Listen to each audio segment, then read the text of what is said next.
Inside this room, all of my dreams become realities, and some of my realities become dreams. What in the wide, wide world of sports is going on here? Alive! It's alive! It's alive! You are listening to The Wilder Ride, getting wilder by the minute. Here are your hosts, Alan Sanders and Walt Murray. Hey everyone, welcome back to The Wilder Ride, getting wilder by the minute, but this isn't the movies by minutes, this is our listeners' lounge. Guests come into the lounge and have a good time and chat about their lives and what's going on. We always start off, though, chatting amongst ourselves. I'm Alan Sanders, I'm your host, and joining me once again, my partner in crime, Walt Murray. How you doing, man? Hey, good, buddy. How's it going? Doing great. It's been a wonderful week, just another one of those crazy, there's never nothing going on. There's always something to talk about. Yeah, that is the truth. You know, between COVID, the mummy dust storm that we've just had, the new mummy dust storm coming, the pig flu that they just announced. Yeah, we really have nothing to talk about. What did you have? You put a post out that says who had pig flu for August? Like we have some big board, and everybody's like filled out their squares like a Super Bowl thing. Like, okay, we're in the third quarter. Who had the last numbers of 9 and 6? Because like that's the. Well, and literally, it's like every month it's either been COVID or some other disease, the Falcons draft picks, and now this pig flu thing. So, I mean, it has been one terrible thing after another. Talk about one terrible thing. For me, this is like my life. This is my existence. So I buffer up. I get a little extra money set aside for maybe a new computer or maybe something I want to have as like a toy or something. So I'm out mowing the lawn the other day, and I realize the mower's not. It's a self-propelled mower, but the self and the propel is not doing so well. It's starting to go, and all of a sudden, just boom. There's nothing. There is no whatever. I'm like, oh crap. So that's gone out. I'm like, well, I still have to do the lawn. So I'm pushing this thing, just working it in my yard. I get the whole front yard done. I get the side yard about a third done. And I'm going around the edge of this bush, and I guess I must have rubbed the gas cap against one of the branches. And as I did, it twisted the gas cap. And then as I pulled back, the gas cap popped off, rolled under the freaking lawnmower, shot out the side. Gas is shooting up through the freaking hole. I'm like, what the hell?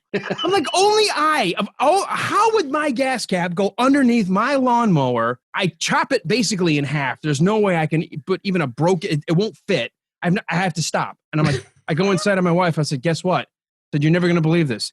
And I told her the exact same story. And she said, well, what do you want to do? I was like, well, last time we had to have a mower repaired, we went over to Lowe's because that's where we bought this. And it was $125 to have them look at it. And then whatever else on top of it for labor and parts, if you said, okay, go for it.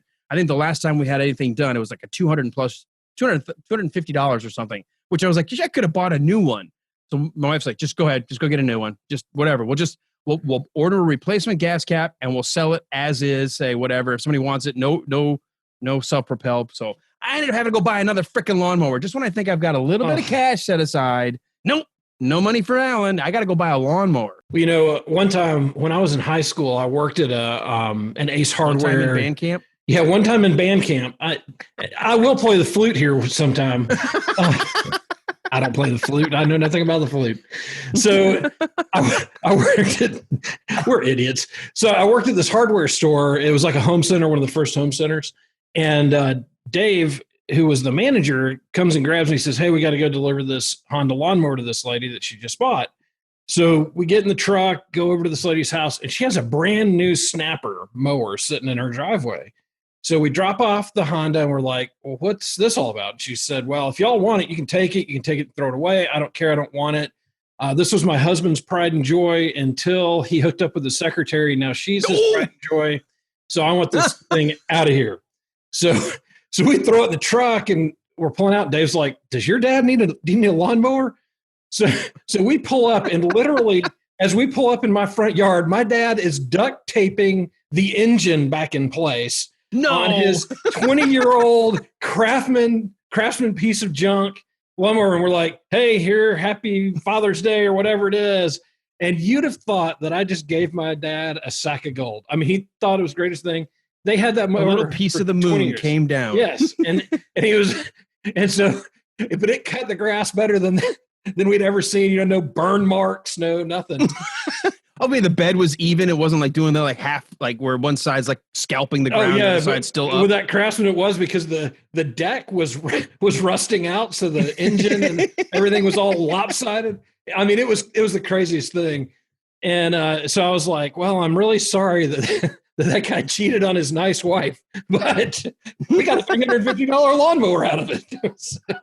That never happens to me. See, I get the story like I just told you. I had a buddy of mine, same kind of thing. He was 16 or 7, I think he was 17, and there was this really hot mom that lives next door, and apparently the husband had a Trans Am, and they had just gotten divorced, but the Trans Am was in her name, and she was so angry. She went to the neighbor, to the kid, and said, you know what? You're always over here like helping to cut the lawn and do stuff for me while we've been going through this. The divorce is final. I'll sell you the car for $100. Oh, sold her ex's Trans Am to him for $100. I don't get those kind of deals. That is awesome. I get the deal where I'm suddenly, I don't get nothing. I just, here you go. See, I paid for it. Though, money goes out. I've told you about working at that place. That was the place where that same guy, Dave, I'm standing there talking to a customer, and Dave walks by and goes, hey, Walt, your dad just called and your mom's making parole next weekend, so they're having a big barbecue. So I'm standing there talking to a customer, and I'm like, oh, great news. Yeah, great news. I'm going to kill him. And the guy looks at me, and I'm like, yeah, mom's tough. I mean, like, what do you say? You're totally stuck. And if you'd known my mom, I mean, she's like the sweetest. Now, I guess she could cut you if she had to, but like she had you for a son. Yeah, I mean, and actually, I've seen your brother. So yeah, she had a rough bringing up of children, but yeah, I mean, that was I paid my dues there for that mower. Well, for me, that was the one story I was like, I have got to save this for the episode. I had Jip, when you have something like, I don't know if anything has happened to you like that, where it's just, it couldn't have bounced any other way. It was like the most perfect roll right under the mower. There was nothing I could, like, I can't reach for it. I can't stop it. It just, boom, and it was gone. Alan, you know me well enough to know that kind of crap happens to me all the time. And I think the turning point was when I was in college, and I was living in Athens. I was in my apartment, and I had this brand new electric razor that I just gotten for Christmas. And I'm getting ready to go out somewhere, got done shaving, and turned around and knocked the razor off, and it goes right into the toilet. No. And for some reason, that was like the turning point of my life, where it was like, okay, now everything that can go wrong will go wrong starting now. So you should have realized a long time ago, everything in your life goes in the crapper. Exactly. It was both literal and figurative, all displayed before me. So. Well, what about this week? Anything going on with you? Anything you want to recap before we bring in our guest? By the way, quick tease. We're bringing in a great radio talent. She's a social media expert. She's got a couple of podcasts that she's on. I had a chance to be on the air with her only once, but we're going to hopefully rectify that. That would be the good news of 2020. I'll take all the rest of the crap if that would happen. But we'll get Randy B. O'Cray. She goes by Randi-O. We'll have her joining us in just a minute. She's in the green room getting all prepped. What about you? Anything else this week you want to bring up? Not really. It's been, kind of a weird week, but good week. And I have actually just been excited about Randi-O coming on all week, just because I listened to her on WSB, and she's bananas. So I've been excited to hear her. Oh, and I'm like, you put the three of us together and it could be dangerous. So, well, you hear her with Mark Aram sometimes on Millennial Match Game. She was on with me when we did our special. We were getting ready for Festivus, and so we had the big Festivus quiz, because she was like, Festivus? I'm like, yeah, it's for the rest of us if you're not celebrating Christmas. And we had a blast. And you hear her sometimes as well on the Mark Aram show, just chatting about other things. Well, one more thing. When she's on with Mark, it's hilarious, because Mark he's funny, but he's contained, right? He kind of works within that band. And then you bring Randi-O on, and she's like, what in the world are you talking about? And she just blows the box open on that show. So if you ever get a chance, be sure and catch her on the Mark Aram show, because I'm sure Mark is just like, what have I gotten myself into? Well, that's the cool thing. No matter where you listen to this podcast, you can always get the WSB Radio app. It's a free app. You can always listen on iHeartRadio. You can tell your Alexa speaker or Google Home, hey, play WSB Radio. Mark's on from 6 to 8 on weeknights. So 6 to 8, unless he's doing double duty and then somebody is filling in for him. You kind of have to watch his schedules get juggled around. But all right, well, let's go ahead and bring her to the stage because you know what? Enough of us two jackasses talking. Let's bring in somebody a lot nicer with a lot more talent. We've got Randi-O coming to the microphone. Randy, welcome. What is going on, boys? Hey, so glad you were able to join us for this. When we were kicking this idea around a couple of months back, I was like, I've got somebody we've got to get in the queue. We had such a good time on air together. I love listening to her when she gets her chance to be on WSB. It's not her full-time job. She's not full-time radio. She's got a couple of podcasts. But I thought, let's get her on, and you actually agreed. I'm just like, okay, do y'all say this to all of your guests? Are you really like, do you feel this way? Because y'all ain't got to pump me up. Y'all can be honest, okay? We're usually like this with some of our guests, but not with our hosts. Oh, right. Have you not heard about our other guests? No. You know what? I can tell you this, Randy. Every guest we have at that moment in time is the best guest we have ever had. Okay. That's what you're supposed to say. So thank you. Okay. Yeah. All right. And speaking of Mark, by the way, I do enjoy doing Millennial Match Game, but it's almost like, I feel like, is he trying to set me up to fail? Like he says these questions, like, get me excited and be like, no. I'll be like, dang, like you had me thinking I had it. But it's I'm telling you, the next time we got to do this, we got to get to where I'll be listening and you need to have your phone out and I'll text you the answers.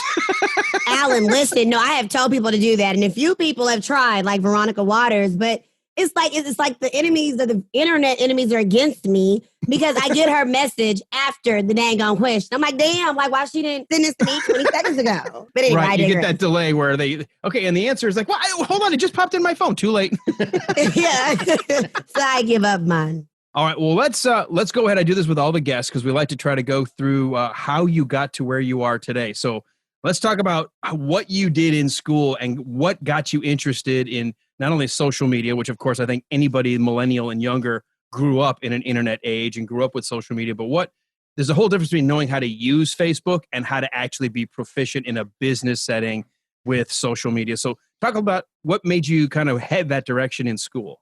Okay, well, so I went to school for broadcast journalism, but that was not what I wanted to do. I wanted to be a thespian, an actress, but my mama was like, everybody want to do that. You need to be something else. So I'm like, okay, well, how else can I like be in front of a mic or be in front of a camera? I could be a news reporter. So, that's what I went to college for, to try to be like a news reporter. Like I'm going to do this, right? And the process of doing that, like I was a part of different like sorority and campaign stuff. I did PR work. So like I want to say when right before I graduated, you submit your resume tape. And I got a quick call back to Erie, Pennsylvania as a reporter. And I declined it. Like, I don't want to go to Erie, Pennsylvania. I'm from Dallas, Texas. I don't know nobody in no damn Pennsylvania. I don't want to go. And besides, I'm like, it's cold up there. It's cold. I like the hot. The heat. Anyway, and so I declined the offer. Y'all, I didn't get another damn offer. Nobody hit me back up. I was like, Lord, what is this? This is a sign, So I say all of that to say, nevertheless, I ended up not necessarily working in my field when I graduated. I ended up doing like teaching. Then I got into mortgage and banking. And I did that for like a while up until 2015. And even though, y'all heard me say a couple of profanity and all of that kind of stuff, I love the Lord, okay? And so I had like been praying about like, man, I got this degree. I kind of got this like dope ass personality. Like I got to be outside of this cubicle. I'm not supposed to be, working on mortgages. I mean, I'm glad I'm helping people, but come on, right?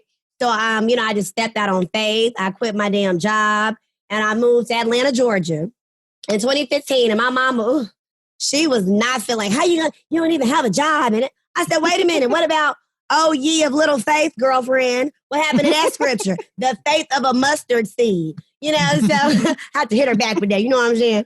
But anyway, when I came that here, doesn't count now because you're my child. Exactly. They do right. That. I'd be like, girl. Anyways, but nevertheless, I kind of stuck with it, guys. And I was doing internet radio first, Pop Life Radio. And then I started like doing all these little auditions, just popping up. I started doing trivia, karaoke, anywhere I can be on a mic. So I was like hustling, like 9, 10 jobs. I didn't get tired. Okay. I was trying to get it in Atlanta and like make it work. And then, by grace of God, I saw that at the radio station, I saw they had like a remote coordinator and I was like, is that the street team? Oh, I got a personality for that. I can get this. And I got that job. And, Alan and Walt, after that, I just kept on climbing on up the top. And I appreciate it because I felt like when I got to Atlanta and around the right people, they made me feel like, yeah, you're supposed to be in front of a mic too. I'm like, okay, damn, I'm not the only one that thought this. Thank you. I thought so too. Thank you for confirming it. And, now that things that, got the podcast, radio, it's just picking up from there, man. I feel like I had to step out of my comfort zone to make it happen. So when was the first time you had the opportunity to get in front of a mic? A radio station, podcast, whatever. When was that first time you sat down in front of a mic and realized this is it? My freshman year in college, I went to school. I went to Langston University. So Langston University is the HBCU, historically Black college university in Oklahoma. Hell, it's the only one in Oklahoma. And so I went there not wanting to, but I had a full academic scholarship. So my mama like, you going where the free money is. So anyways, I went there. And as a result, I joined the program and it was like, we're looking for little DJs, somebody to kind of do the overnight shift, tell people about the parties that are going on campus. And then we can get some people to give like weather and all that kind of stuff. And hey, let me try it. And that's when I first did it. And I was like, oh, this is fun. And I've been stuck ever since. That's awesome. Now, let me ask this, because it's one thing to be in front of a DJ mic with a small audience in front of you or on a podcast where you're kind of recording and releasing it. There's something different about being live radio. Do you remember the very first time you went on to a live signal where you realized, okay, there is no take two. There is no, okay, let's try that again. You're live. Yeah, the first time was here in Atlanta with Sasha the Diva, because she was definitely a mentor of mine. And, I was in there working and helping her doing stuff. And she was like, come here, we're going to get on the mic real quick. And I'm like, oh, my God, what am I going to say? Like, is this live? She's like, yes, and I'll be cussing. I'm like, I'm good. I wasn't gonna cuss. She was like, but I'm just going to ask you, like, what are you doing this weekend? I'm like, okay. She's like, talk from your diaphragm. You don't want to sound out nasally. I'm like, girl, this is me. But anyway, she's like, talk from your diaphragm. And that was the first time. And my heart was beating so damn fast, but it was so fun. All right, so now let's take it to, you had a chance to do a lot of side hustles. You were trying to just do whatever you could just to get your name out there, just to get the experience. Yes. What got you in the door of WSB Atlanta? I mean, this is the #1 radio station in Georgia, in Atlanta, and it's the 7th biggest market in the country. I mean, not just anybody gets to walk into WSB. Alan, I'm actually glad that you put it in that perspective because the reality is when I got in, I didn't realize how big it was, a big of a deal. I'm like, oh, it's another radio job. But then when I started working there, learning about the integrity, the morals, the values of the company, and then looking at the history, I was like, oh, shoot, I'm in that thing, But I would say what got me there is, the tenacity that I had, like, not giving up, keep pushing, And you know who got me in there? Her name was Ernia. She was the HR lady. And I remember I met her at a job fair in Sandy Springs.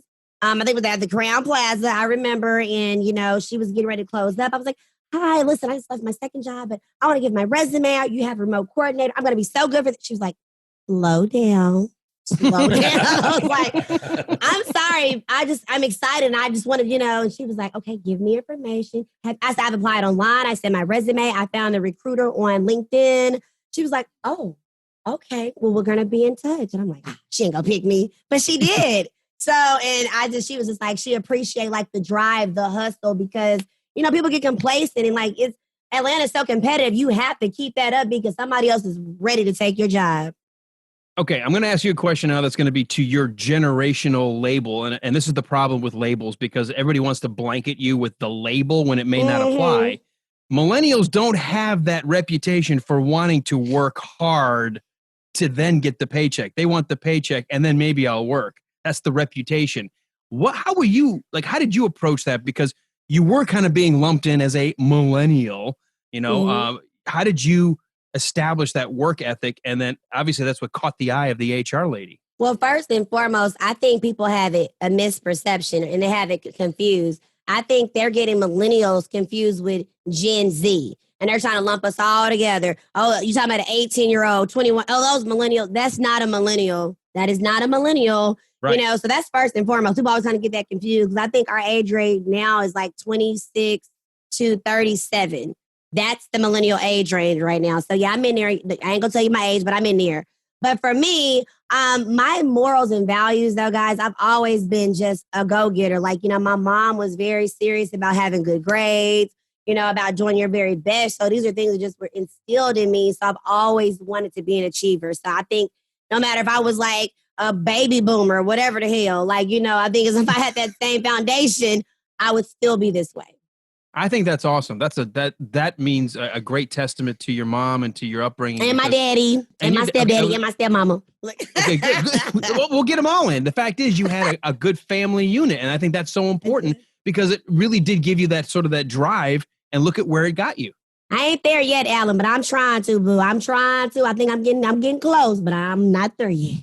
Well, I'm not saying you rest on your laurels, but you certainly have a pretty good foot in the door. Well, thank you. I really like to hear you talk to me like this, not because I like to be buttered up, but because I actually value your opinion. I kind of think you know what you're talking about. So I really appreciate you telling me these things. That's all. All right. Well, let's talk about how you got, what do you do now at WSB? Because we did talk about you being on the air from time to time. We did talk about how Mark keeps promising you're going to be a star, and he has yet to deliver. But I mean, what do you do kind of like, what's the day job where you then kind of get to slip on the air from time to time? Okay, so my regular 9 to 5 is I'm a digital web producer. And what that pretty much means, I'm responsible for all the social media content, how the website looks, how mobile looks, anything digital. I'm responsible for that content, the appearance, all of that kind of stuff, the team. So my day-to-day consists of just, trying to ignore trolls, making sure I get rid of the bad trolls, and making sure that I'm informing the people in the world what's going on in these streets. That's all. I was wondering why you kept throwing me off of the social media sites. No, y'all, some of those people are, listen, it gets crazy. And you be like, I call them internet gangster, gangsters. Like, you're doing all of it. You wouldn't even bust a grape in a fruit fight. So, but you get behind this internet facade and you're so confident and you're so, those people just get on my damn nerves because you're so fake. You know what I'm saying? But I'm like, Randy, you're at work, so that doesn't matter. You don't care. So, that's it. When it comes to doing then the social media stuff, are you responsible for also the content that gets posted? And if that's true, do you work with the news department as well to make sure? Because the thing with social media, it's really tough. You don't want to go with rumor when WSB has the reputation of the news integrity. So you got to kind of make sure that you're not putting something out without news double checking. No, absolutely. So my particular position, I work in the news. I'm a part of the news department. So a lot of the content that I do get up on our website is stuff that we already have on our site that we already have created ourselves. Information that we may have gotten from like one of our partners. We did a lot of content from AJC, our biggest ABC. So, but for the most part, if I come across a story that looks a little suspicious, I run it by, C Camp. I call him C Camp, our news director, or Chan and be like, Chan, you think I should talk? Chandler, okay? And I'm like, you think I should talk about this? So I always make sure, because you got to be careful, because when I first started here, I posted a couple stories that I thought were okay, but oh my God, I realized, okay, that wasn't maybe necessarily fact-checked or it was too opinionated. So I've definitely learned a lot from being in this role. Well, one of the things that I've always been a news hound. I mean, my entire life, I've always loved the news. I know you may not know this name. I used to watch Walter Cronkite when I was a kid. I know who that is from what was that show, The Simpsons? That had his character on there. No, listen. And then I researched him, and when I tried to go to grad school, he had a scholarship in his name. So now I know who that is. But there you go. There you go. So, I mean, I've been... Walt's a little older than us. Yeah. a little. Just a hair. Like, I remember them reporting on the Vietnam War. So, No, Walt. You look like you're in your 40s, man. I feel like I'm in my 70s sometimes. But no, I'm right on that. I'm on that weird thing where I'm like not in generation anything. I just kind of I get that. Showed up and... You're right. Here I am. But, I don't think there's ever been a time when the news media has been looked at in a more skeptical light. And, some of that is generated, of course, through politics and politicians, kind of railing on y'all. But when you go and sit down and you look at a story, and like you're saying, a story pops up and you're like, I don't know about that. what do you go through to make sure that what you put on the air is right? Because, we, as the consumers of news and media, we depend on y'all to kind of filter through that stuff for us, even though we have the responsibility of doing that too. We have to depend on y'all, because when I'm driving down Georgia 400 and something pops up on my phone, or, a news break comes in, it's on you to give me that. So what do you go through, and how, at the end of the day, how many times do you go, "Ooh, man, boy, we really pulled that one out of the fire," or "Wow, we really blew that one"?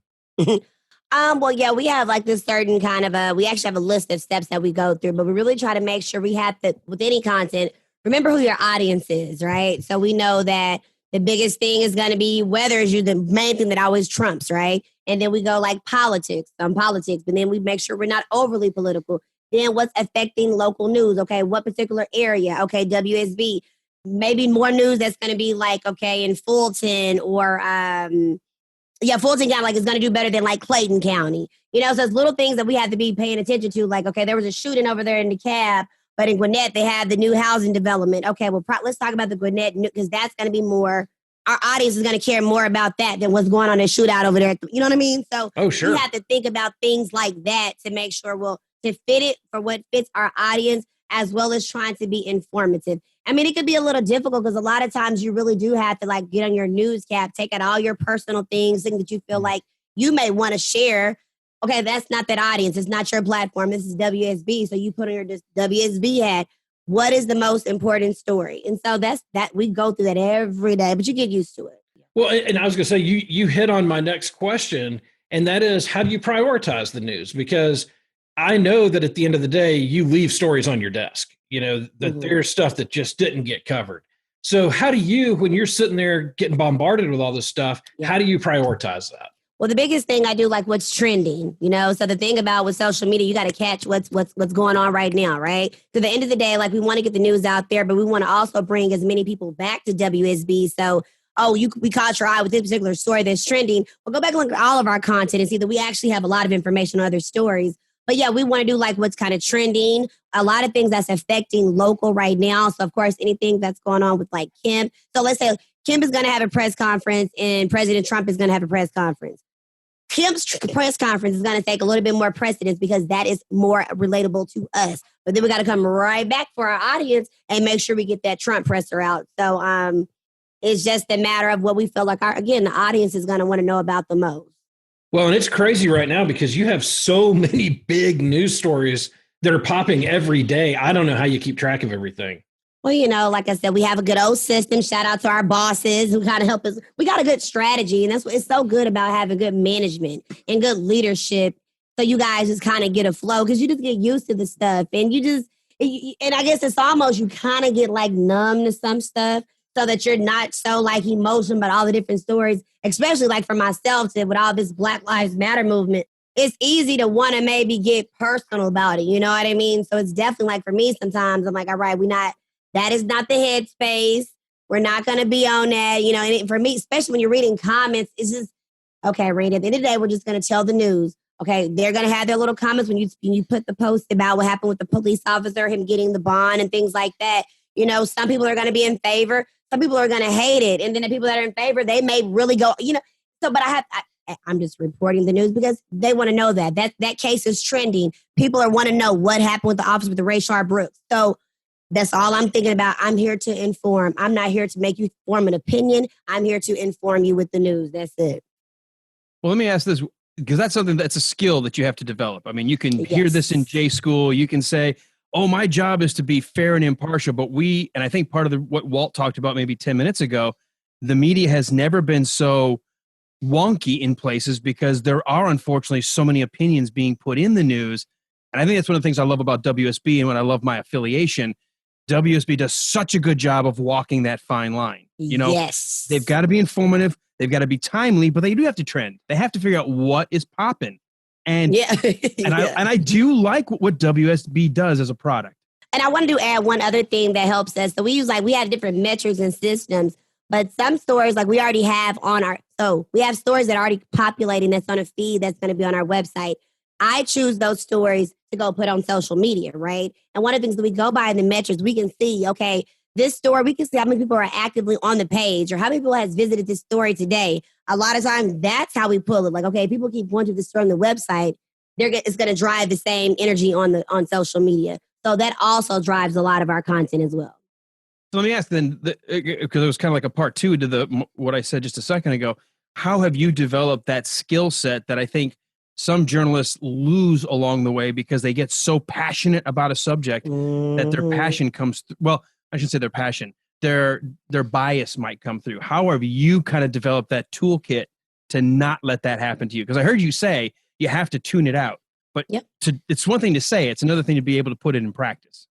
Well, for one, here I go being Miss Religious, honey. But, I just be like, Lord, just help me to just do my job, pray for our country, pray for the hate, like help me not to take this energy with me into the rest of my day. So I have those prayers, right? And then just number two, like the biggest rule of all, like they're not talking to me. They are not talking to me. Like, I feel like a lot of times it's a choice to be offended. You choose to be offended. So I simply choose not to be offended and just do my damn job and go to him alone. So those two things, as ironic as they are together, but yeah.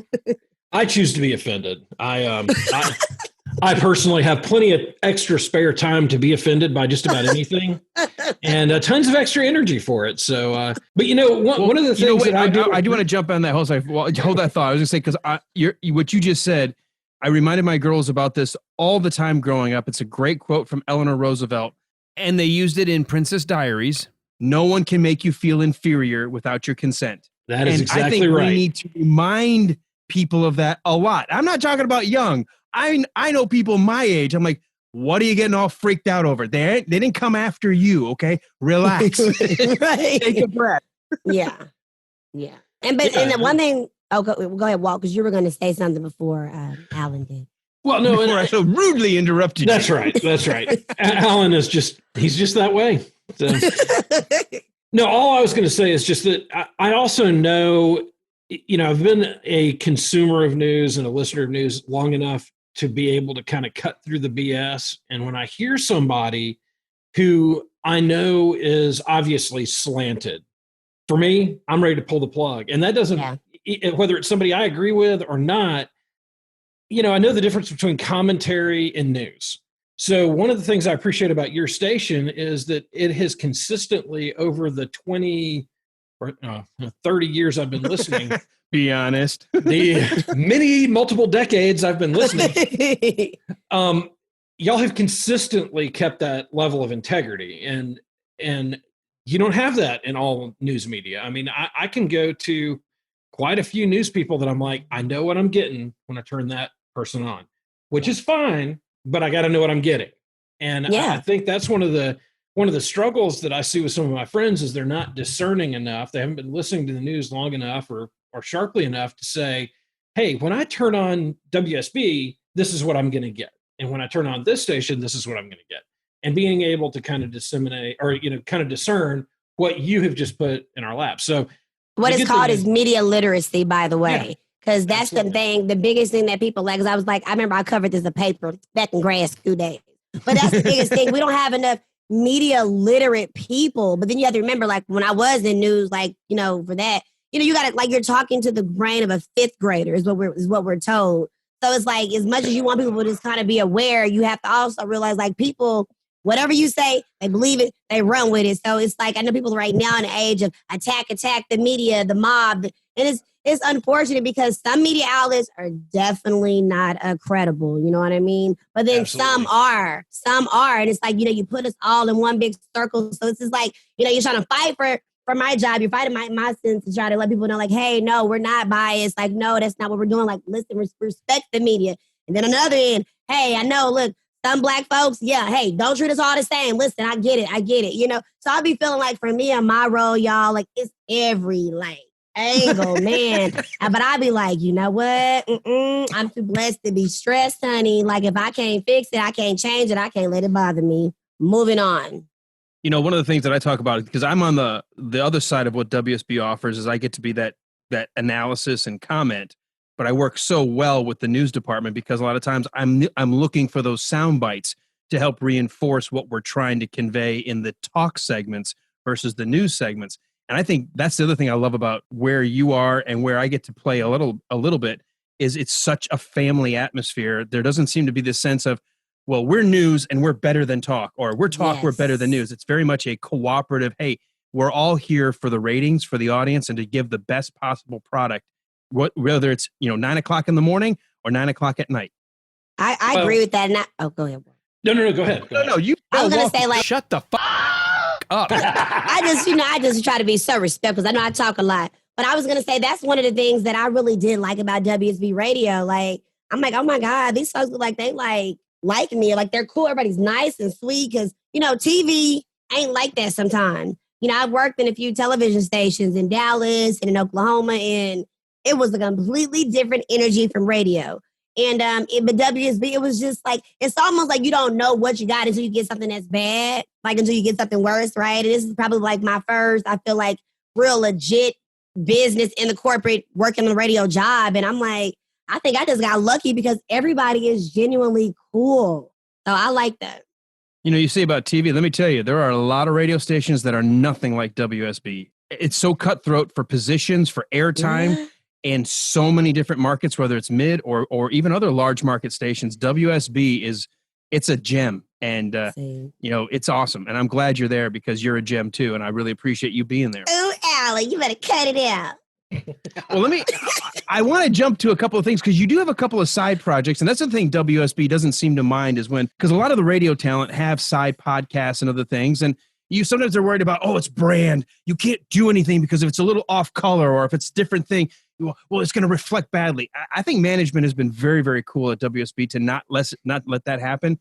I want to talk about your first podcast that I stumbled across because it's a great title. And that's half the battle of a podcast. How do you pick something that tells what you do, but isn't unique? And you've got Black, Educated, and Broke. So tell me about that podcast.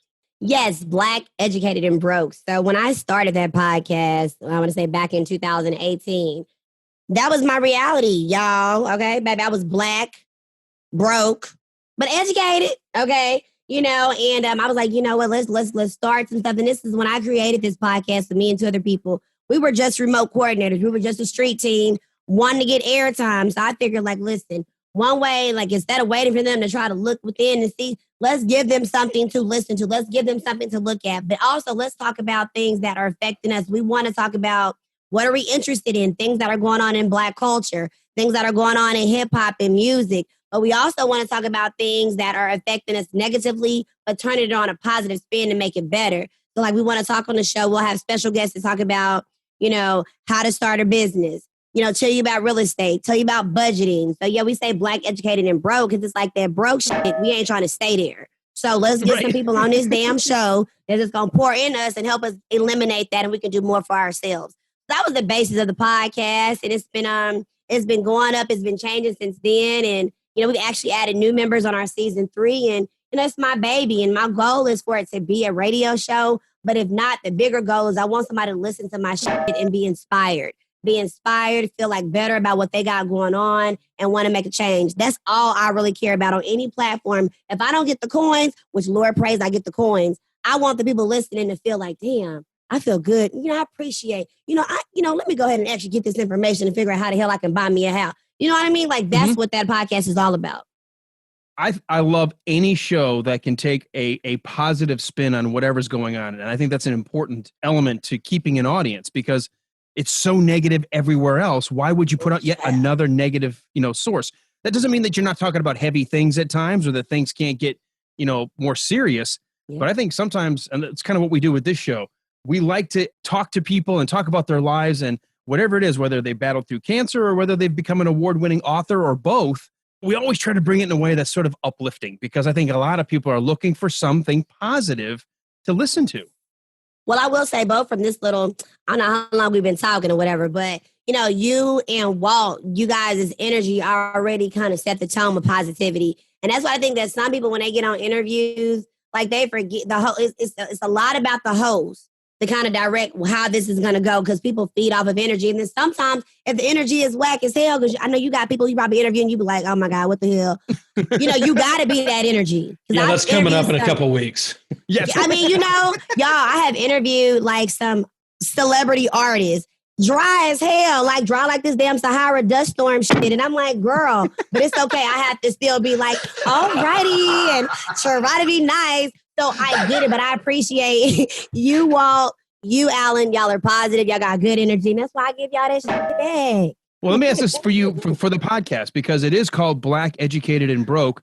But I think your lessons go beyond just black. It's sort of like the irony true. is you started it because you were identifying with your culture. Yes. But I do think those lessons transcend. Absolutely, Alan. And it would trip me out because we had a couple of people who aren't black. And they said, like, oh, man, I like the show. Like, I appreciate that because it's easy to feel like alienated when you put a name like that.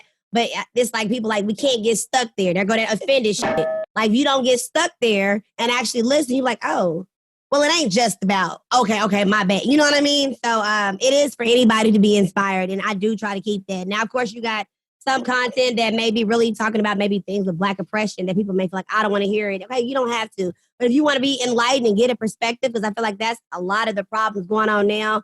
Races are not talking to each other. It's a lot of assuming that they're like this, assuming all y'all like that. And it's like, whoa, we are not all the same. So, one of the things, yeah. and Walt's probably getting sick of me saying this live on the air, we are no longer able to have conversations, or I say not across the board, but it feels like it's harder and harder to actually have a conversation. You know, the kind where I say something like, well, I don't know if I agree with that. Let me tell you what I think. Like, oh, okay, well, let me tell you now what I think. And you actually have a back and forth.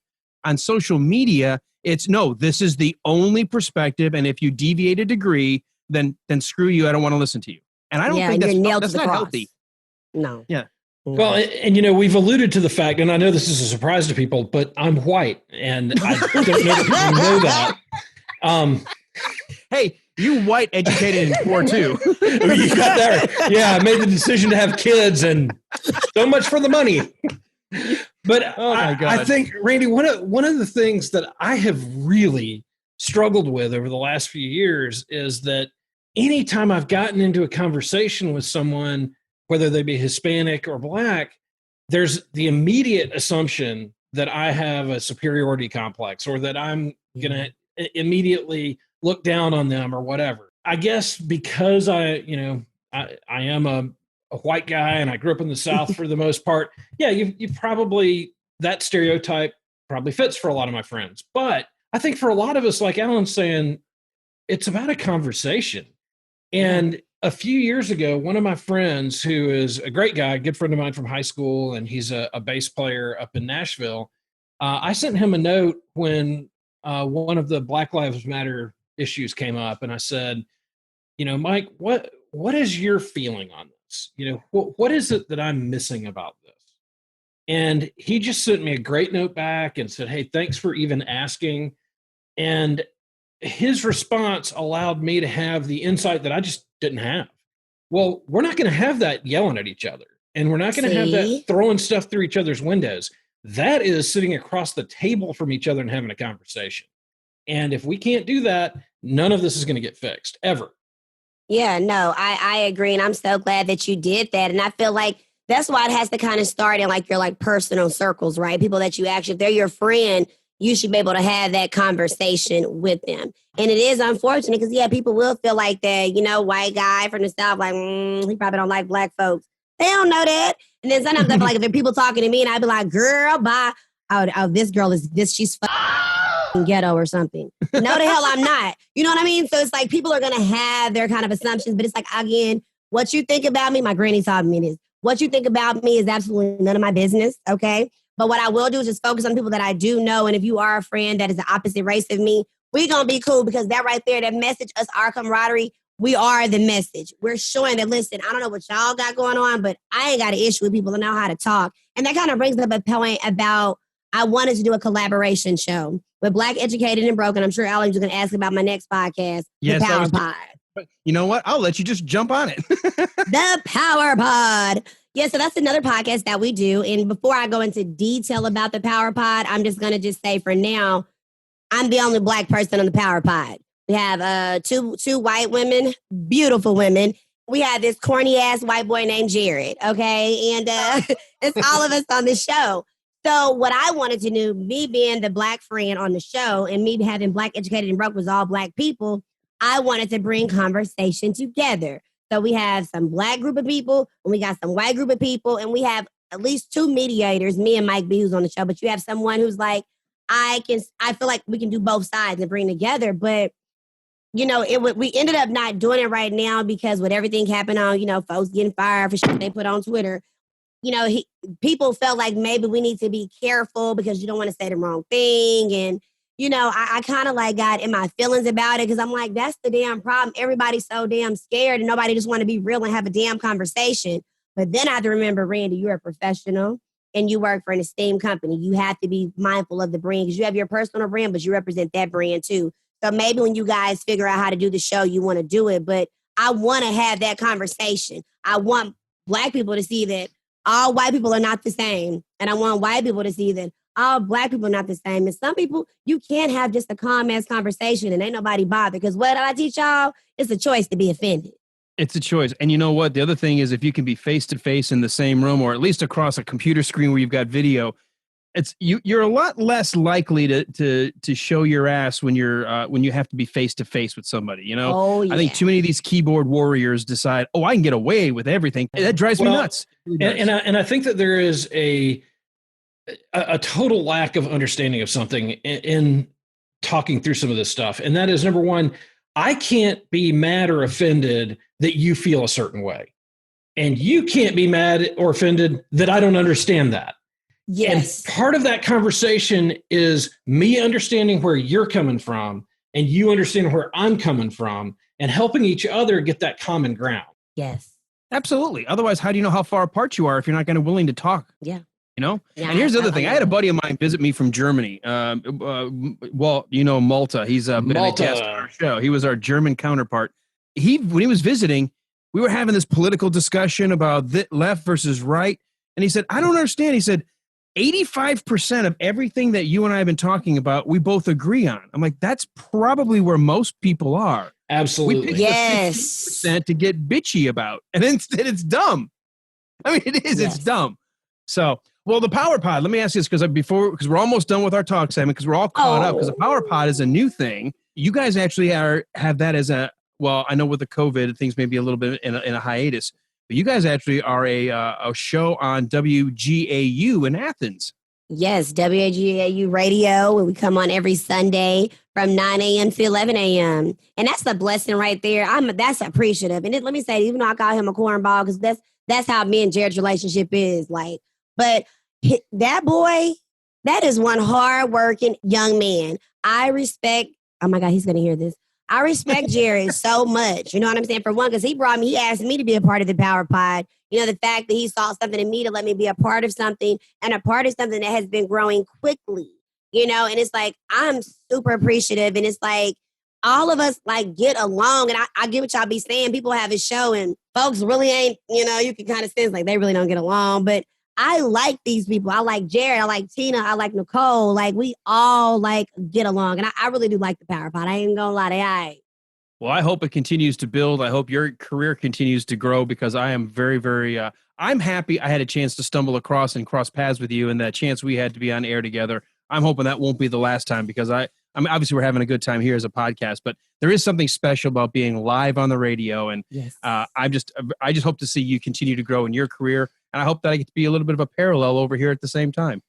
Well, thank you, Alan. I didn't tell you because, of course, I can see the social media. Somebody did send a DM on Twitter that they liked our show when I was with you, that I was on there. They was like, hey, we was a good match and the funny, the witty. So somebody else said that they DM'd it. And I was just like, because and then Mike B was like, look at you talking with Alan. Alan. I was like, what? Nobody likes talking with Alan. He was like, have you listened to Alan's show? I was like, sometimes not really. He was just like, you guys were great. I said, Mike B's like, no, really. He's like, Alan is conservative, and he said, and you're not as conservative, but you're funny. And y'all went together so. And I was like, Alan is funny to me. I think I like you a lot, Alan, because you're a girl? You're a girl dad. You know what I mean? And I think I get that goofy, vibey type of, because I am so close to my fathers, my dad and my stepdad. So that's why I was like, oh yeah, he got daughters. He get this.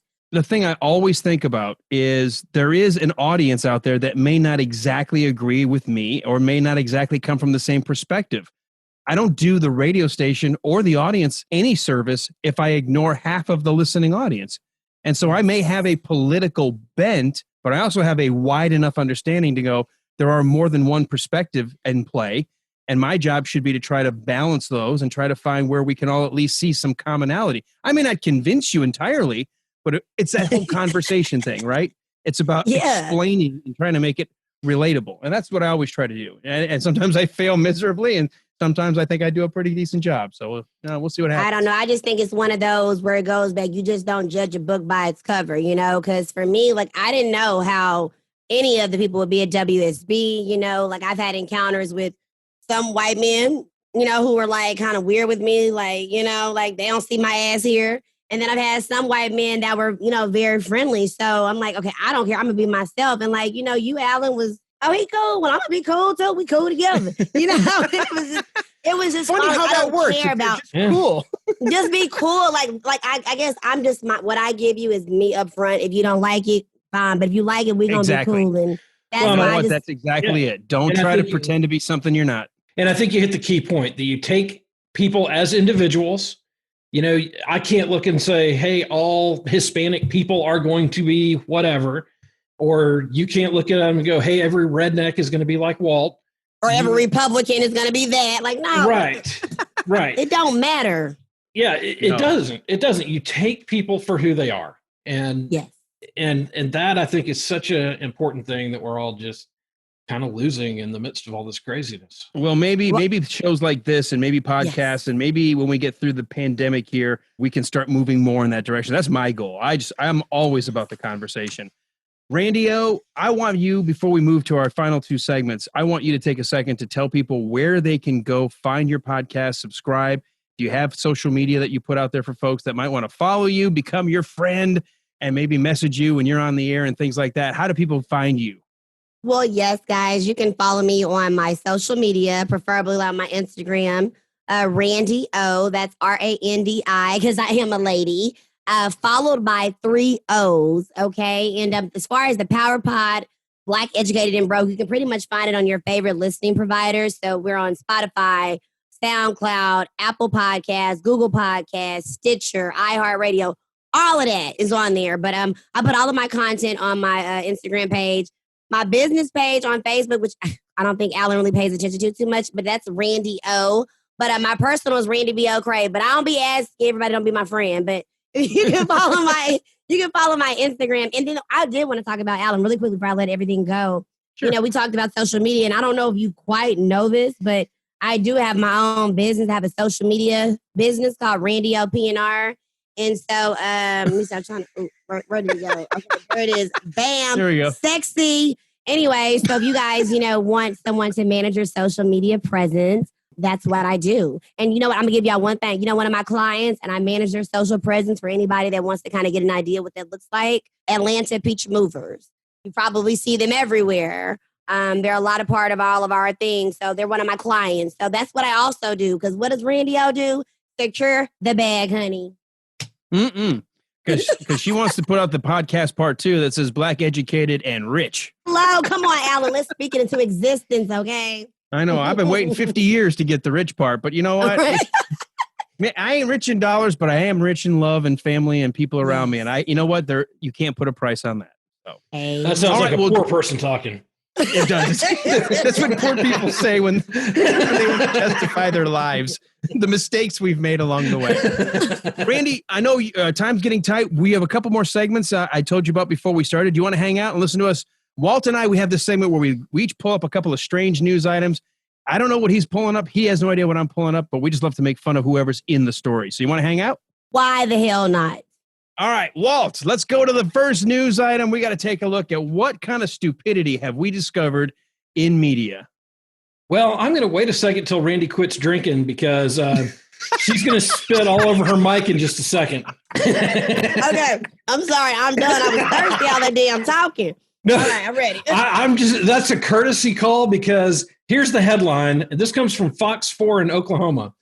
Woman shot multiple times while trying to steal Nazi flag from Oklahoma man's yard. What? Exactly. A 26-year-old woman was shot multiple times after she dared to steal a swastika flag from an Oklahoma man's front yard. Garfield County Sheriff's deputies responded to a shots fired call at 3 a.m. Sunday. When they arrived, they found the woman lying in a ditch. You ever notice that when somebody gets shot multiple times, they really don't end up anywhere dignified? Facts. The female had multiple gunshot wounds, so my deputies rendered aid to her, which is great, said the county sheriff. Helms said the woman was at a party across the street from the residence of a 44-year-old Alexander John Fester. According to the sheriff, she was dared to try to steal one of the 2 swastika flags that hang in Fester's front yard. So now, wait a second. Don't you already have kind of an idea of what you might be up against when some dumbass thinks I can fly a swastika flag? No, two swastika flags. Sorry. Oh, yeah. 2. So he's double the jackass. Okay. Yes. So then, double the jackass. On the way back, someone hollered, "Gun," Helms said. She dropped the flag at the end of the driveway and shots were fired. She didn't get the flag. She did not get the flag. Nobody wants to look at them as the problem, said one neighbor who didn't want their identity to be revealed. I bet. One neighbor said the incident happened early in the morning. They started trying to figure out what was going on, the neighbor said. They weren't 100% sure if it was fireworks or gunshots, but they figured it out pretty quick. Helms said Fester used a rifle in the shooting. Fester was taken into custody from his home without incident. Helms said he immediately asked for a lawyer, which I'm sure he got a great lawyer. And is going to need. He's going to need. Yes, deputies decided to get a search warrant for his home. We recovered the suspect's rifle, and we got about 14 guns out of there, along with some ammunition. According to the neighbor, Fester had only been flying the flags for about a year. Oh, wow. okay. He was an intro Nazi. Okay. Yeah, and here's the real shock. Nobody really knows him, the neighbor said. He keeps to himself. Yeah. So other Jeffrey Dahmer. Yeah, every serial killer and whack job. Other than this incident, the neighbor said there haven't been any violent issues with this gentleman. He's never really been a problem. His flags got stolen a couple of times when he first put them out, but nothing ever came of it. This is the first time it's ever come to violence, the neighbor said. He's been out mowing neighbors' yards and just smiling and waving at everyone. Oh, wow. What a crazy story. Yeah, well, here's the great thing. Any charges against the woman who was shot are being left to the district attorney. Wow. Well, I get, you're on someone else's property, but I mean, you don't have the right to shoot somebody, especially if they're leaving your property. Well, do you not have the right? Like, but this, but I don't know how the law goes, right? So somebody goes on your property, they take your thing, and they run off. You can't shoot them. I mean, not that I encourage this story, but let me just make a suggestion. No. You shouldn't shoot them, especially multiple times for stealing a flag. Well, and particularly when it's been a flag that has flown over an army that's killed millions of people for no good reason. So might be associated with negativity. Yeah. The fact that that's in Oklahoma, that does not surprise me because near my college court, girl, get it out. Near my college campus, we had a KKK headquarters near there in it was like Coyle, Oklahoma. And I remember one time, my best friend is in the background there. Yeah, they would try to take their trucks and go through the campus, like just calling out sounds and stuff. So, like, I believe all of that really did happen. They don't play in Oklahoma. Well, They're crazy. So, right. See, it was crazy. Goes to show you jackasses come in all kinds. All right. Well, hey, here's one. Walt, this sounds like your people. Ready? Drunk Arkansas. No, you're going to love this. Drunk Arkansas men shoot each other to test their bulletproof vest. Oh, my God. What? So my family did have the reunion this year. It starts off with a typical thing. After a night of drinking, 2 Arkansas men decided they wanted to test the durability of a bulletproof vest by shooting each other. Now, here's the thing. Rogers residents Charles Ferris, age 50, and Christopher Hicks, age 36, both ended up in the hospital where they told investigators they were shot after they were hired for a secret mission that involved following someone through the Hobbs State Park. So they didn't want to admit what happened. Their initial story, we got shot at because we was on a secret mission, okay? Listen, it was really important. We both got shot. Well, apparently what happened is the first guy said, okay, let's see what happens.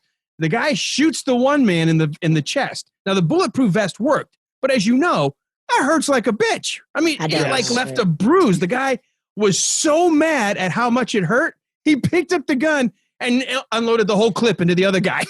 Oh my gosh. Yeah, he's that like, is so dangerous. Bam, bam, bam. This is some white trash bullshit. This is crazy. They were drinking on that moonshine. Thankfully, they all hit the bulletproof vest. God, so apparently both men were arrested, charged with felony aggravated assault. Before releasing them on a $5,000 bond, a judge issued a no-contact order between the men. They each face up to 6 years in prison and up to a $10,000 fine.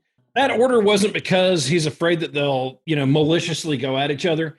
That order is because they're so stupid. He knows that they might hurt somebody else. Yeah. Right. So anyway, I just, we always try to give little important public service announcements from the Wilder Ride Listeners Lounge.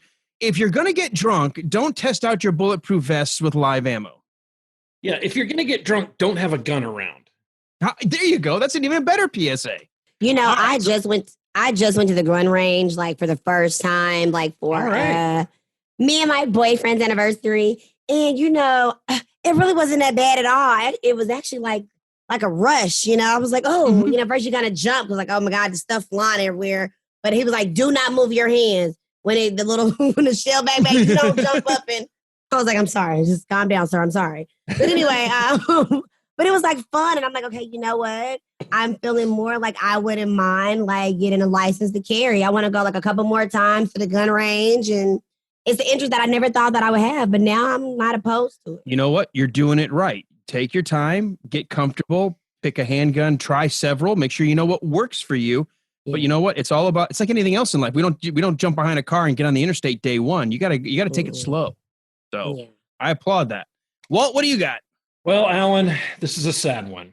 This is actually from legacy.com, and this is an obituary for for a gentleman by the name of Gary Drake Hughes, 66, a.k.a. Guido.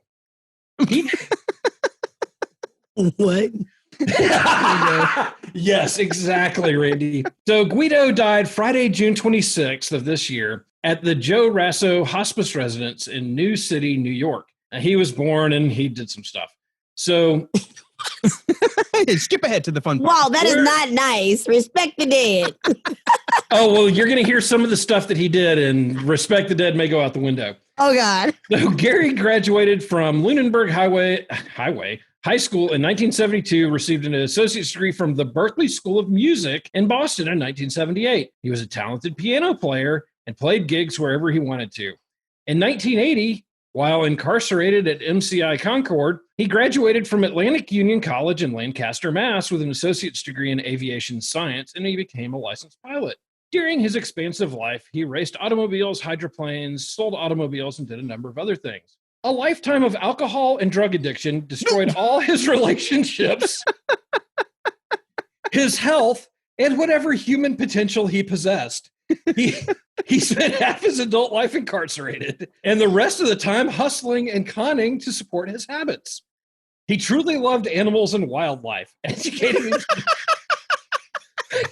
Who the hell wrote that obituary? Educating himself about many species. At various times, he adopted a beat club, a ferret, a wolf named Taz. He is the last person prosecuted in Massachusetts for illegal possession of a ferret before that law was repealed. He is survived by his former wife, Susie, now Hughes, of Jakarta, Indonesia, a daughter, Corley Brooks, and her two daughters and son, Marcus of Flinchburg. After cremation, he will be buried with his parents at St. Peter's Cemetery in New York. No services are planned. Wow. How after cremation you're buried? Well, I guess you're what they call that's an inurnment, right? When they put your urn in something. Yeah. Oh, okay. Gotcha. Yeah, it sounds like he better be happy they buried his behind and didn't throw him in a dumpster. Right. Well, I wonder why he got incarcerated. There's so much more to the story. What did he do? There is a lot more to that story. Here's this guy playing piano from Berklee. He's got all this creative talent, and while he's in jail, he decides to get his aviation degree. Well, what did you do to get in jail? Right. Well, and I have to assume that it has to do with his lifetime of drug addiction that destroyed that might his be part of it. relationships, health, and whatever human potential he possessed.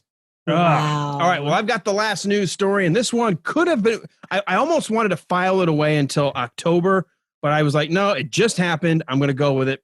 Man falls through floor of home, plunging down a 30-foot well. Wow. Like, what would be going on with people?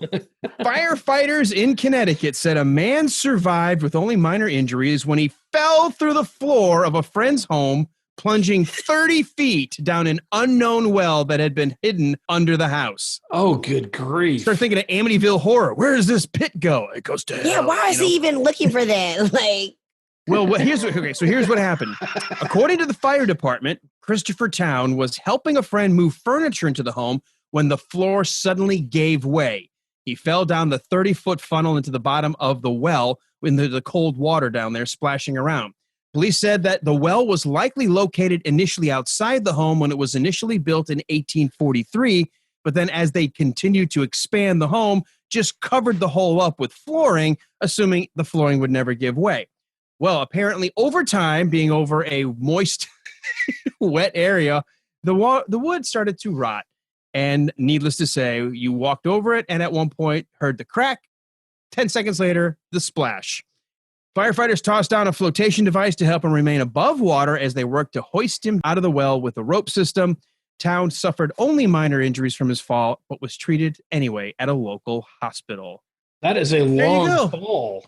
that is a Think about that. Could you- survived. You know, to me, that's just like every haunted house story, like with the hidden passage or the back room that nobody knows about. All of a sudden, there's this pit. Like, well, where does this go? Yeah, well, he found it straight down into a well. Can I do a story? Absolutely. Do you have a crazy one? I do. You know, being that I work in digital, I come across stories all the time. With one night when I was out? I mean, when someone was out. No, it starts with when taking a picture goes wrong. So, you know, we've seen like all over people trying to get that right picture. And sometimes, you know, something tragic can happen or sometimes they stumble or, you know, because you're trying to get that angle. Well, I usually see that with like people like younger, right? Well, for one 72-year-old woman, you know, she was trying to get this perfect picture of a bison, right? Uh-oh. You know, this beautiful, big 5,000 pound, I don't know how much they weigh, but it feels like they weigh that much. Anyway, animal. So what happened was they said she was at Yellowstone National Park out there in the beautiful state of Wyoming. And she was trying to get a picture of the bison. Well, they say on the signs, do not get within 25 yards. Now, you guys may like help me out with this.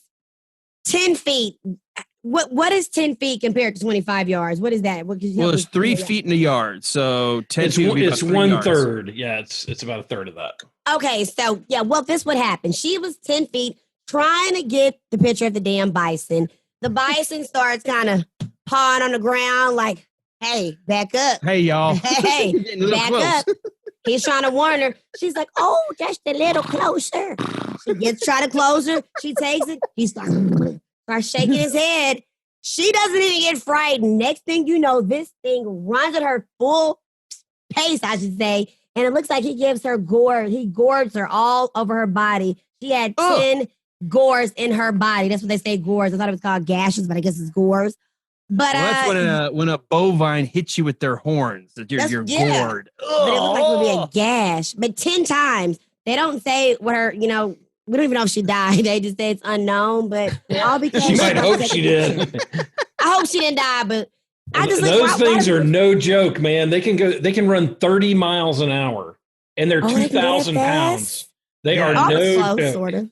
It's like a car coming at you. Yeah. So when I worked in Yellowstone, one of my friends whose name I will use because he should be embarrassed, Alan Yost. He was working in one of the rooms. He had stripped down all the sheets and he had this cart full of clean laundry. And he goes in and he hears this horrendous ruckus outside. And he looks out the window and a bison had just rammed his cart and was running and had sheets on his horns. Oh my gosh. Sprinting through the parking lot, 30 miles an hour with sheets right behind him, shaking his head, trying to get him loose. And Alan's just standing there like, what do I do now? Oh my gosh. That's crazy. Oh my God. That is awesome. All right. Well, that's our new segment. So we're on our wrap up. We always want to go around the horn and find out what are people watching. Maybe we got a recommendation to the listeners. What might be worth checking out? I mean, we're still in the midst of some people are more locked down than others, but you might want to be looking for something on some streaming or maybe, hey, movie theaters are opening back up. I want to talk about that in a minute. But Walt, I always go to you first, and then we'll go to our guest. Anything you can recommend that you've been watching this week? Yeah, there are a couple things, Alan. The first one is a great documentary on Disney Plus called Marvel Assembling a Universe. Have you seen this yet? Not yet. Is that about how they decided to create that MCU? Exactly. And it's how they built the whole Marvel universe. It is so awesome. And it goes into how they got the actors and actresses, how they got the story together, how they kept it all rolling. I mean, it is so great. It is just, it's definitely worth the time. It's about an hour, I believe, a little over an hour. But that's on Disney Plus. Excellent. Good. You have to see that. The other real one, quick, can you say, I'm sorry, tell me the name because my best friend is obsessed with Marvel. So it was what? Oh, yeah. It's called Marvel Assembling a Universe. Marvel Assembling Universe on Disney Plus. Okay. On Disney Plus. Yeah. And then the second one is a movie with Dave Bautista and a host of other people. Is it the spy movie? Yeah. It's called My Spy. And it is, it's a great kind of teenagers movie and up. It's kind of in the same vein as those movies with The Rock back about 10 or 15 years ago, where he had the one like where he was a football player and his daughter came to live with him and stuff like that. It's kind of that feel good type of movie, but there's great humor, great action. Dave Bautista is hilarious. I never realized how funny he really is.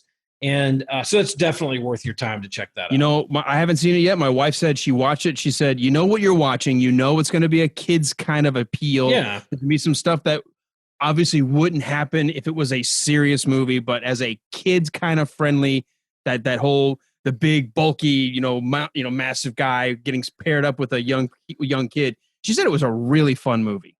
Yeah, and that kid, Chloe Coleman, she was awesome. I mean, because some kid actors, you're like, yeah, they fed them the line right before and they're fighting through it. She was really good, great attitude. The two of them had great chemistry together, so it's a lot of fun. Definitely worth checking out. Excellent. Randy, what about you, Randi-O? What have you been watching? Anything you want to recommend? No, listen, y'all. Okay, head nods and shakes don't work in radio. Because I was like, let me get my words. I'm not really good on picking movies, movie girl. Like I'll go look at movies, but I don't know what to watch. I'm the type of person somebody tell me I like a reality TV. I'm a reality TV junkie. So I like to watch that kind of stuff. But I do watch Netflix. Oh, you know what I've been watching? I started watching The Chi. Because season 3 just came on The Chi on Netflix, and I think it's a dope show. I see why it's been on for a while. It's a lot of different stories. So I've been kind of getting into that, but I take what y'all tell me to watch, and I'll go look. I'm that girl. Like, okay, what awesome. So that's nothing called wrong with that. The Chi. Mm-hmm. Yep, The All right. Chi about it's like in Chicago based, and it follows like different characters about their lives just in Chicago, them trying to get out, them trying to change, and it'd be like, these kids sometimes getting into the drug game. You be like, dang, it's enlightening. Awesome. Cool. Well, I'm going to go to the Wayback Machine. I know I talked about it last week. I was going to get ready to go see the first of what would end up being 3 returns to the cinema since this lockdown. One of the closer theaters to where I live was getting some of the throwback movies if you wanted to go back. And I knew I was going to be spending money on a movie I would love. I went to go see Raiders of the Lost Ark, which I had not seen since it was originally in theaters in 1981. Yes. I was 10 years old when I saw it in the theater. I have since seen it hundreds of times on VHS, on cable, on DVD. Now I still have to buy it on Blu-ray. I went the very next night with my daughters. The same 2 daughters went to go see that. First time I'd ever seen it on the big screen, saw Jaws, 1975. We had just passed the 45th anniversary of that coming onto the theaters. It was awesome to see on the big screen. It's still a movie I've seen, again, hundreds of times, but I had a chance to go see it, and it's still showing in that theater. So is Raiders, by the way. And then the third movie, because they swapped out some of them on the Friday, I went to go see Jurassic Park and saw the original Jurassic Park, 1993. So I got a chance to watch Spielberg's original monster movie that put him on the map. and then the reinvention of the monster movie with CG monsters and dinosaurs. It was so much fun. So I didn't go see anything new, but I knew for three of those nights, I had a blast at the theater. All three of those movies need to be seen on the big screen. It's funny. I'm over here doing math, Alan. You said, okay, I was 10 in 1981. I'm like, okay, so then how old is he in 87 when I came into the world? Okay, so let me do calculations. Oh, so he's 17 years. Okay, I just wanted to do the math. Look at you, young man. Yeah, but my wife says I have a brain of a 14-year-old and I act like I'm 12. So that is true. That's why you're going to look young, okay? Your whole life. You're not going to age, man. That's okay. I'm going to stay that way as long as I can. So that's what I recommend. I don't have anything I've been streaming, but I am going to take that documentary, Walt, that you said. I would love to see that. It's great. All right. Let's wrap this up with anything podcast related. Obviously, the two podcasts you're going to subscribe to that you're listening to now, folks, is Black, Educated, and Broke, and the Power Pod. So that way you can catch up with these young millennials that work at WSB and have their own show as well. But what else are we listening to, Walt? Well, I would encourage everybody to listen to the Seinfeld Minute. I am actually a guest on 3 episodes this week, and we're talking about the Seinfeld episode, The Gum. And if you don't know that episode or don't remember it, it's the one where Jerry kind of goes through this crazy thing, and he ends up wearing these glasses that look like fish, like a fish tank because they're so thick, and he can't see anything, and he's crashing it. And so it's one of my favorite episodes. George's car catches on fire in it. And so Dave D'Alessandro asked me to come on for a few episodes. The 3rd episode just dropped today that I'm on. So I'll be posting that here in a little while. But the Seinfeld We say Minute, today, but since this is going to come out a couple of weeks, so you mean I was going to say, look back a couple weeks ago. Yeah, absolutely. Check that out. The second one that I would recommend was a real eye-opener for me. It's called Thunder Bay. I think it's 10 episodes, and it looks at the native Indian population in Canada that has had just hundreds of women go missing, and a lot of them are dead. And in Thunder Bay, it's a town where a lot of kids come to finish high school, and a lot of them end up drowning in the river and freezing to death. And the theory is that they're being murdered and thrown in. And they go into all the corruption in Thunder Bay. It is a real shocking and eye-opening, but very well done podcast. And if you're a true crime fan, kind of in that crime vein, right? Absolutely. So, but it's really good. I think they're about 30 minutes each, and it's called Thunder Bay. And I think Wondery does it. If not, you'll find it pretty easily there. And the other one is I just got to be friends with this awesome person named Randi-O, and she does the Power Pod. So you definitely need to go check that out. You better sail him, Walt. Let him know. Really quick before we go. Walt, I've been looking at you, right? Not romantically, because I but, I know you pull the abacus out to try to figure out how old I am. No, the thing is, I've been who does he remind me of? And now I remember, you remind me my coach, my coach from elementary, how he would probably look now. I was like, you got the I know you got in your glass, but I'm kind of looking at your eyes. He had a faint beard, the way your nose is. I'm like, he looks like my coach. His name was Coach Kim. So, he wasn't Asian, but yeah, you look like him. I know I thought you were going to say Jerry Garcia or No, you do not. So we're up against the clock. Randy, we talked about your 2 podcasts. Are there any podcasts you're listening to? Anything that you'd recommend people that might enjoy? Yeah, the Wilder Ride. Hell yeah. Absolutely. All right, checks in the mail. All right, for me, the podcast I'm going to mention, because it will have already dropped, we had a chance to be on the Andromeda Minute, the Andromeda Strain movie that is being analyzed 1 minute of the movie at a time. Walt, you actually were with it, with me with Jim O'Kane, and just such a fun time talking about one of the original, and a lot of people say it was the first true techno thriller written by Michael Crichton about a pandemic that came in this case, a strain from outer space, but that got out of control, and they had to bring in these scientists to try to get control of the Andromeda Strain, is what they called it. So check out the Andromeda Strain Minute. Every week, there's 3 episodes, and there's a different guest host that joins, and they talk each episode 1 minute of the movie at a time. Our episodes are minutes 40, 41, and 42. So check that out. All right, Randy, Randi-O, you've been our guest. Anything else you want to add before we let you go? I just want to thank you guys for having me on here. You know, I didn't know what to expect, but I feel like, you know, my boo Alan on here, so it's going to be fun. And so it was fun. And Walt, just, you know, I just want to give him air hugs, you know. So I really enjoyed all of this. You guys were fun. Awesome. Walt, very quickly, how do people learn a little bit more about us, or where do they find us? Best way to find us is go to thewilderride.com.